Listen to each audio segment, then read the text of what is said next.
ನಡಿ ಈಗ ಶುರು ಮಾಡೋಣ. ಕೇಸರಿಯಿಂದ ಮನೋಲ್ಲಾಸ ಮನಸ್ಸು ಮತ್ತೇರಿ ಕುಣಿದಾಡಿದೆ ನೋಡು, ಮನಸ್ಸು ಮತ್ತೇರಿ ಕುಣಿದಾಡಿದೆ ನೋಡು. ಕ್ಷಣ ಕ್ಷಣವೂ ಆಚರಿಸಿ ಕೇಸರಿ ಹಬ್ಬ. ವಿಮಲ್ ಬಾಯಲ್ಲಿ ಹೇಳಿ ಕೇಸರಿ. ಬೆಂಗಳೂರಿನ ಮಲ್ಲೇಶ್ವರದ ರಾಜ್ಯ ಬಿಜೆಪಿ ಕಚೇರಿಯಲ್ಲಿ ರಾಜ್ಯ ಬಿಜೆಪಿ ಪ್ರಮುಖ ನಾಯಕರು ಸಭೆಯನ್ನು ನಡೆಸುತ್ತಿದ್ದಾರೆ. ಸಭೆಯಲ್ಲಿ ಜಗದೀಶ್ ಶೆಟ್ಟರ್, ಸದಾನಂದಗೌಡ, ಬಿವೈ ವಿಜಯೇಂದ್ರ, ಆರ್ ಅಶೋಕ್ ಸೇರಿ ಪ್ರಮುಖರು ಭಾಗಿಯಾಗಿದ್ದಾರೆ. ಲೋಕಸಭಾ ಚುನಾವಣೆ ಕುರಿತು ಸಭೆಯಲ್ಲಿ ವಿಶ್ಲೇಷಣೆ ಮಾಡಿದ್ದಾರೆ. ಪರಿಷತ್ ಚುನಾವಣೆಗೆ ಅಭ್ಯರ್ಥಿಗಳ ಆಯ್ಕೆ, ಜೆಡಿಎಸ್ಗೆ ಕೊಡಬಹುದಾದ ಸೀಟ್ಗಳ ಸಂಖ್ಯೆ ಬಗ್ಗೆಯೂ ಕೂಡ ಚರ್ಚೆಯಾಗಿದೆ. ದೇವರಾಜೇಗೌಡರನ್ನ ವಶಕ್ಕೆ ಪಡೆದಂತಹ ಬೆನ್ನಲ್ಲೇ ಸಾಕಷ್ಟು ಚರ್ಚೆಗಳಾಗ್ತಾ ಇದ್ದಾವೆ. ಮಾರ್ಚ್ 31ಕ್ಕೆ ಜಾತಿ ನಿಂದನೆ, ಏಪ್ರಿಲ್ 1ಕ್ಕೆ ಲೈಂಗಿಕ ದೌರ್ಜನ್ಯ ಕೇಸ್ ಅಡಿ ದೇವರಾಜೇಗೌಡರನ್ನ ವಶಕ್ಕೆ ಪಡೆದುಕೊಳ್ಳಲಾಗಿದೆ. ಹೀಗಾಗಿ ರಾಜಕಾರಣಿಗಳ ಆಡಿಯೋವನ್ನ ತಡೆಯೋದಕ್ಕೆ ವಶಕ್ಕೆ ಪಡೆಯಲಾಯ್ತಾ ಅನ್ನುವಂತಹ ಪ್ರಶ್ನೆ. ಎಫ್ಐಆರ್ ಆಗಿ 45 ದಿನಗಳು ಕಳೆದ ಬಳಿಕ ವಶಕ್ಕೆ ಪಡೆದಿದ್ದು ಯಾಕೆ ಅನ್ನುವಂತಹ ಪ್ರಶ್ನೆಗಳು ಇದೀಗ ಸಾಮಾನ್ಯವಾಗಿ ಕಾಡೋದಕ್ಕೆ ಶುರುವಾಗಿವೆ. ರಾಜ್ಯ ರಾಜಕಾರಣದಲ್ಲಿ ಪೆನ್ಡ್ರೈವ್ ಕೋಲಾಹಲ ಜೋರಾಗಿದೆ. ಈ ಮಧ್ಯೆ ವಕೀಲ ದೇವರಾಜೇಗೌಡನ ವಶಕ್ಕೆ ಪಡೆಯಲಾಗಿದೆ.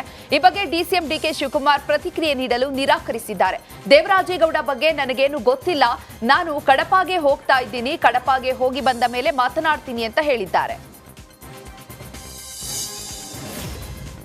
ದೇಶದಲ್ಲಿ ಪ್ರಜ್ವಲ್ ಪೆನ್ ಡ್ರೈವ್ ಪ್ರಕರಣ ದಿನದಿಂದ ದಿನಕ್ಕೆ ಹೆಚ್ಚಾಗ್ತಾ ಇದೆ. ಈ ಬಗ್ಗೆ ಸಚಿವ ಎಂಬಿ ಪಾಟೀಲ್ ಹೇಳಿಕೆ ಕೊಟ್ಟಿದ್ದಾರೆ. ಎಸ್ಐಟಿ ರಚನೆ ಆಗಿದೆ, ಎಲ್ಲ ಸತ್ಯ ಜನರ ಮುಂದೆ ಬರಲಿದೆ. ಎಷ್ಟೇ ದೊಡ್ಡವರಿದ್ರೂ ಕಾನೂನಿನ ಮುಂದೆ ಎಲ್ಲರೂ ಒಂದೇ ಅಂದ್ರು. ಇವರು ಯಾಕೆ ಸಿಬಿಐಗೆ ವಹಿಸೋದಕ್ಕೆ ಒತ್ತಾಯಿಸ್ತಾ ಇದ್ದಾರೆ?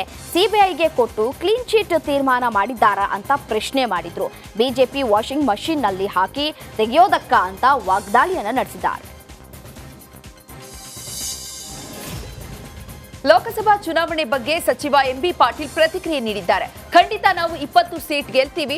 ಉತ್ತರ ಕರ್ನಾಟಕ, ಮಂಗಳೂರು, ಉಡುಪಿ ಕಡೆಯೂ ಮಹಿಳೆಯರು ಗ್ಯಾರಂಟಿಗಳಿಂದ ಸಂತೋಷಗೊಂಡಿದ್ದಾರೆ. ಹೀಗಾಗಿ ನಮಗೆ ಎಲ್ಲ ಕಡೆ ಕಾಂಗ್ರೆಸ್ಗೆ ಒಲವಿದೆ ಅಂತ ಗೆಲುವಿನ ವಿಶ್ವಾಸವನ್ನ ವ್ಯಕ್ತಪಡಿಸಿದ್ದಾರೆ. ನರೇಂದ್ರ ಮೋದಿ ಅವರು 400ಕ್ಕೂ ಹೆಚ್ಚು ಸ್ಥಾನ ಗೆದ್ದು ಮತ್ತೆ ಪ್ರಧಾನಿಯಾಗ್ತಾರೆ ಅಂತ ಮಾಜಿ ಸಿಎಂ ಬಿಎಸ್ ಯಡಿಯೂರಪ್ಪ ಹೇಳಿದ್ದಾರೆ. ಸೂರ್ಯ ಚಂದ್ರ ಇರೋದು ಎಷ್ಟು ಸತ್ಯವೋ ಇದು ಅಷ್ಟೇ ಸತ್ಯ. ಮುಂದೆ ಪ್ರಧಾನಿಯಾಗಿ ಏನ್ ಕೆಲಸ ಮಾಡಬೇಕು ಅನ್ನೋದನ್ನ ಮೋದಿ ಅವರು ಈಗಲೇ ಚಿಂತನೆ ಮಾಡಿದ್ದಾರೆ. ನಾವು ರಾಜ್ಯದಲ್ಲಿ ಕನಿಷ್ಠ 24ರಿಂದ 25 ಸ್ಥಾನವನ್ನ ಗೆಲ್ತೇವೆ ಅಂತ ಹೇಳಿ ವಿಶ್ವಾಸ ವ್ಯಕ್ತಪಡಿಸಿದ್ದಾರೆ.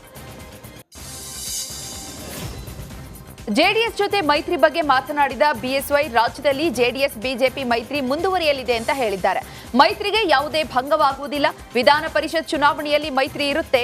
ಜೆಡಿಎಸ್ಗೆ 2 ಸ್ಥಾನವನ್ನ ಬಿಟ್ಟುಕೊಟ್ಟು ನಾವು 4 ಸ್ಥಾನಗಳಲ್ಲಿ ಸ್ಪರ್ಧೆಯನ್ನ ಮಾಡ್ತೇವೆ ಅಂತ ಸ್ಪಷ್ಟಪಡಿಸಿದ್ದಾರೆ. ಎಲ್ಲಿ ಬಿಟ್ಟು ಕೊಡಬೇಕು ಎಂಬುದರ ಬಗ್ಗೆ ತೀರ್ಮಾನವಾಗಿಲ್ಲ. ಇಂದು ಸಂಜೆ ಜೆಪಿ ನಡ್ಡಾ ಪಟ್ಟಿ ಬಿಡುಗಡೆ ಮಾಡಲಿದ್ದಾರೆ ಅಂತ ಹೇಳಿದ್ದಾರೆ.